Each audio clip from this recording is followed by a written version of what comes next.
Good evening दोस्तों, structure RS में आपका फिर से स्वागत है। तो गाइस, आज अपन जो अपने एग्जाम गाइड एनालिसिस क्वेश्चन की जो चर्चा कर रहे हैं, इनमें जो स्लाइड पर 3 टॉपिक दे रखे हैं इनके बारे में चर्चा करेंगे। 1857 की क्रांति, साइमन आयोग और इबोला वायरस क्या होता है, इन टॉपिकों के बारे में यहाँ पर चर्चा की जाएगी।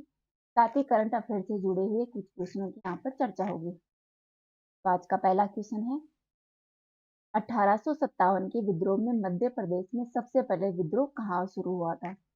गाइस बताइए, अंग्रेजों के खिलाफ जो ईस्ट इंडिया कंपनी थी उसके खिलाफ जो 1857 का विद्रोह हुआ था, उसकी शुरुआत कहाँ हुई थी? यहाँ पर पूछा जा रहा है एमपी में। और आप ये भी बता दीजिए कि जो 1857 का जो विद्रोह था उसकी शुरुआत कहाँ हुई थी। यहाँ पर जो ऑप्शन दे रखे हैं वो नीमच छावनी, सतना छावनी, लश्कर छावनी और रायगढ़ छावनी। इसका आंसर है गाइस नीमच छावनी। 1857 के विद्रोह की शुरुआत हुई थी वो नीमच छावनी से हुई थी, वो भी अपने एमपी से। ठीक है, यहाँ पर 1857 के विद्रोह के बारे में अपन चर्चा करेंगे। गाइस, 1857 का विद्रोह है वो भारतीय जो शासक थे उनके द्वारा किया जाने वाला एक महत्वपूर्ण विद्रोह था, जो कि ईस्ट इंडिया कंपनी के खिलाफ व्यापक रूप से होने वाला भारत का पहला स्वतंत्रता संग्राम माना जाता है। हालांकि यह असफल रहा था। ठीक है, सफल नहीं हुआ, लेकिन इन्होंने ईस्ट इंडिया कंपनी का पुरजोर विरोध किया, जिसने ब्रिटिश राज के सॉरी जिसने ब्रिटिश राज के जो प्रभुत्व थे, संप्रभु शक्ति थी, उसको चुनौती दी। दोस्तों, यह जो विद्रोह था वो ईस्ट इंडिया कंपनी के खिलाफ पहला संगठित प्रतिरोध था। संगठित रूप से जो विद्रोह किया गया था, ये पहला विद्रोह था ईस्ट इंडिया कंपनी के खिलाफ। ठीक है, ये ब्रिटिश ईस्ट इंडिया कंपनी की सेना के जो सिपाही थे उनके विद्रोह के रूप में यह शुरू हुआ था। इसमें जनता ने भागीदारी की, अर्थात कहने का मतलब है कि जो ईस्ट इंडिया कंपनी में शामिल जो सैनिक थे उन्होंने इस विद्रोह की शुरुआत की थी, जिसमें बाद में जो आम जनता थी वो भी इसमें शामिल हो गई, शासक वगैरह आदि इसमें शामिल हुए। इस तरह एक ये व्यापक विद्रोह था। इस विद्रोह को विभिन्न नामों से भी जाना जाता है। ब्रिटिश इतिहासकारों ने इसे सिपाही विद्रोह की संज्ञा दी है। ठीक है, वहीं इसे भारतीय विद्रोह, महान विद्रोह आदि है वो भारतीय इतिहासकारों ने कहा है। इसके अलावा 1857 की क्रांति और भारतीय विद्रोह और स्वतंत्रता का पहला संग्राम है, पहला युद्ध है, वो विनायक दामोदर सावरकर ने कहा है। जो वीडी सावरकर है, इन्होंने कहा था कि यह स्वतंत्रता का पहला विद्रोह था। ठीक है, आगे देखते हैं कि ये विद्रोह आखिरकार हुआ क्यों था। 1857 की क्रांति है वो हुई क्यों थी, इसके तात्कालिक कारणों की चर्चा की जाए तो उस समय क्या होता था गाइस, एक एनफील्ड नामक राइफल थी जिसका प्रयोग है वो उस पे कारतूस लगे हुए थे, चर्बी वाले कारतूस लगे हुए थे, जिससे अफवाह फैल गई थी कि जो चर्बी वाले कारतूस लगे हुए हैं वो गाय और सुअर के मांस के बने हुए हैं। इन कारतूसों को मुंह से काटा जाता था दांतों की सहायता से, फिर उस जो एनफील्ड राइफल जो बंदूक होती थी एक तरह की, उसका प्रयोग किया जाता था। तो इससे लोगों की धार्मिक भावनाएं आहत हुई, जिसके कारण ये सिपाहियों में जो उनकी जो सिपाही थे जो इसका यूज करते थे, उसकी धार्मिक भावनाएं आहत होने से यह एक विद्रोह का रूप बना, जो इसका तत्कालिक कारण माना जाता है। इसने हिंदू और मुस्लिम दोनों की धार्मिक भावनाओं को आहत किया, क्योंकि इसमें गाय का और सुअर का जो चर्बी थी उसका प्रयोग हुआ था। गाय है वो हिंदू धर्म में पूजनीय थी, तो सुअर था वो मुस्लिम धर्म में पूजनीय था। इस कारण यह विद्रोह हुआ। इसके अन्य कारणों के बारे में देखिए तो इसके सामाजिक कारण हो गए, जिसमें जो सती प्रथा थी उसको बैन करना हो गया था। भारतीय लोगों को लग रहा था कि जो ब्रिटिश ईस्ट इंडिया कंपनी है वो अपनी धार्मिक जो परंपराएं हैं उनको तोड़ रही है। धार्मिक कारण आप देख ही सकते हैं, जो कारतूस का प्रयोग किया गया था। इसके अलावा आर्थिक कारण, लोगों के रोजगार छिन गए थे। जो हस्त व्यापार था भारत का वो ठप हो गया था, लोग बेरोजगार हो गए थे। साथ ही जो सेना में जो उच्च सैनिक का ओहदा होता है वो छीन लिया गया था और उनको निम्न स्तर का सैनिक में दर्जा दिया गया था। ये सैन्य कारण था। और एक राजनीतिक कारण भी था, जिसमें मुख्य रूप से था व्यक्तिगत का सिद्धांत। दोस्तों, डलहौजी ने व्यक्तिगत के सिद्धांत की शुरुआत की थी। ठीक है, जिसका मतलब होता था जैसे मान लो ए नामक राजा है, उसके पुत्र नहीं होता है, वो किसी बच्चे को गोद लेता है तो वो उसका युवराज स्वीकार नहीं किया जाएगा। इस तरह झांसी हो गई, उदयपुर हो गया आदि क्षेत्र थे जिनके बच्चे नहीं थे, वो गोद ले रहे थे, तो डलहौजी ने व्यपगत का सिद्धांत शुरू किया था कि अगर किसी के बच्चा नहीं है तो वो ऑटोमेटिक उसका राज्य क्षेत्र है वो ईस्ट इंडिया कंपनी के अंडर आ जाएगा। इसलिए जो भारतीय शासक थे उनकी भावनाओं को आहत हुई और ये विद्रोह का एक महत्वपूर्ण कारण बना। ठीक है, आगे देखते हैं। दोस्तों ये विद्रोह है वो विभिन्न जगह हुआ। कहाँ पर विद्रोह हुआ, जिसका नेतृत्व किसने किया और दमन किसने किया? दिल्ली में 1857 के विद्रोह का नेतृत्व किया था बहादुर शाह आलम द्वितीय ने। ठीक है, जिसको दबाया था ब्रिटिश अधिकारी जॉन निकोलसन ने। ध्यान रखना, ये पूछ लिया जाता है एग्जाम में कि 1857 की क्रांति के समय दिल्ली में जो बहादुर शाह सेकंड के नेतृत्व में जो 1857 की क्रांति हुई थी उसे कौन से ब्रिटिश अधिकारी ने दबाया था? तो वो थे जॉन निकोलसन। इसके अलावा लखनऊ में बेगम हजरत महल थी। ध्यान रखना, it is very important. Lucknow में क्या थी? बेगम हजरत महल के नेतृत्व में विद्रोह हुआ था जिसे हेनरी लॉरेंस ने दबा दिया था। कानपुर में नाना साहेब थे, सर कोलिन कैंपबेल ने दबाया। झांसी और ग्वालियर में रानी लक्ष्मीबाई और तात्या टोपे थे जिसे जनरल हयूरोज ने दबा दिया था। बरेली में खान बहादुर खान थे, सर कोलिन कैंपबेल ने इस विद्रोह को दबाया था। वहीं इलाहाबाद बनारस में मौलवी लियाकत अली थे जिसको कर्नल ऑनसेन ने दबाया था। बिहार में कुंवर सेन थे जिसे विलियम टेलर ने दबाया था। ठीक है, ध्यान रखना, दिल्ली में बहादुर शाह सेकंड थे, लखनऊ में बेगम हजरत महल, कानपुर में नाना साहेब, झांसी और ग्वालियर में लक्ष्मीबाई तथा तात्या टोपे, बरेली में खान बहादुर खान, इलाहाबाद बनारस में मौलवी लियाकत अली और बिहार में कौन थे? कुंवर सेन। राइट, आगे देखते हैं। आगे 1857 की क्रांति के स्वरूप लिखी गई पुस्तकें कौन कौन सी हैं?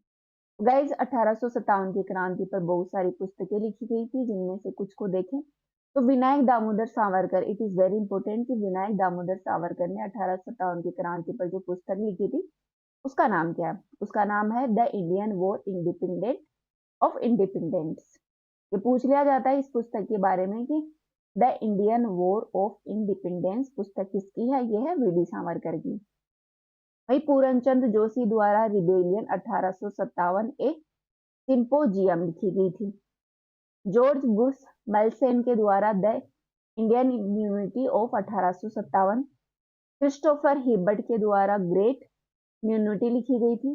इकबाल हुसैन द्वारा religion and ideology of the rebel 1857 लिखी गई थी।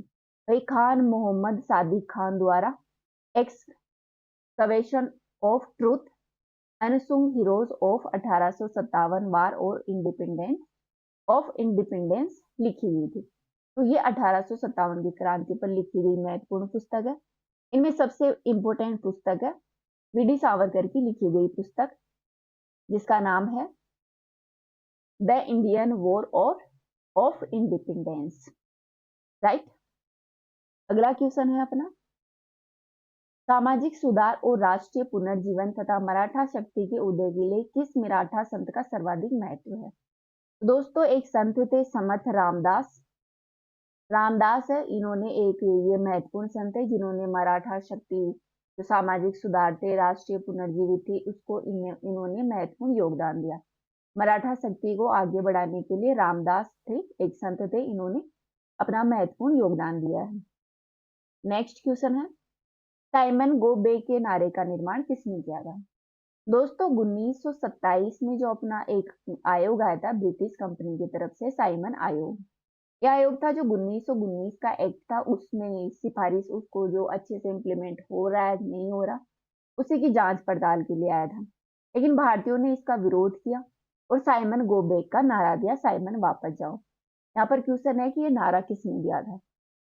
तो दोस्तों ये नारा दिया था यूसुफ मेहर अली ने। किसने दिया था? यूसुफ मेहर अली ने ये नारा दिया था। आंसर होगा ए।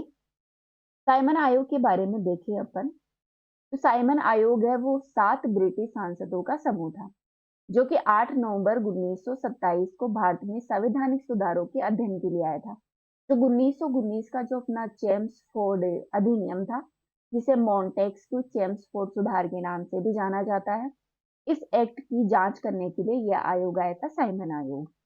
3 फरवरी 1928 में यह आयोग भारत पहुंचा। भारतीय आंदोलनकारी जिसमें कांग्रेस भी शामिल थी, मुस्लिम लीग भी था, इन दोनों ने मिलकर जो साइमन कमीशन था वापस जारो का नारा दिया। कौन सा? साइमन गो बैक के नारे दिए गए। तो इसमें विरोध किया गया मुस्लिम लीग और कांग्रेस कमेटी के द्वारा, क्योंकि जो ये 7 सदस्य का समूह था इसमें एक भी भारतीय शामिल नहीं था। ठीक है गाइस। इसका अध्यक्ष था सर जॉन साइमन। पूछ लिया जाता है कि साइमन आयोग का अध्यक्ष कौन था? Sir John Simon. इसी के नाम पर इस कमीशन का जो नाम पड़ा था वो साइमन आयोग पड़ा था।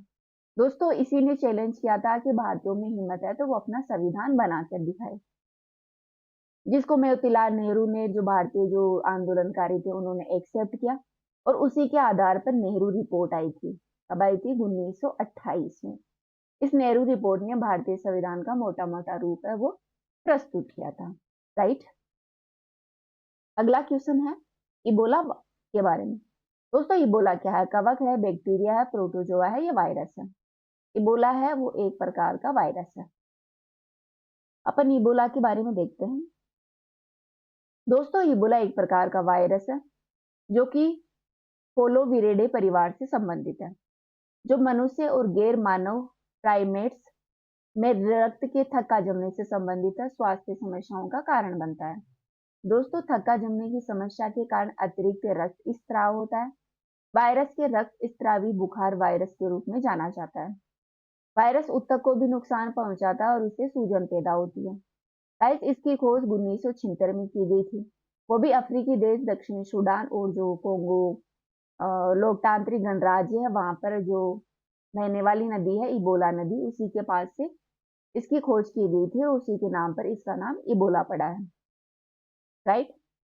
इबोला वायरस के मुख्य रूप से अभी तक 5 प्रजातियों को खोजा गया है, जिनमें है Ebola virus, Sudan virus, tie forest virus और ये है बुडिंग बुग्गो वायरस। 5वें नंबर का है वो रेस्टन वायरस है। इसने अमानवीय प्राइमेट्स में बीमारी पैदा की है, लेकिन विशेष रूप से मनुष्यों में नहीं। ठीक है। ये 4 वायरस है वो मनुष्य में फैलते हैं और रेस्टन वायरस है वो मनुष्य में को मुख्य रूप से इफेक्ट नहीं करता है। गाइस इबोला वायरस का तनाव है वो रोगियों के शरीर से तरल पदार्थों के सीधे संपर्क में आने से तेजी से फैलता है, जो पहले से इससे संक्रमित है। ठीक है। एक व्यक्ति दूसरे व्यक्ति के संपर्क में आएगा तो इसके संपर्क में आने से यह वायरस ट्रांसमिट होता है। राइट।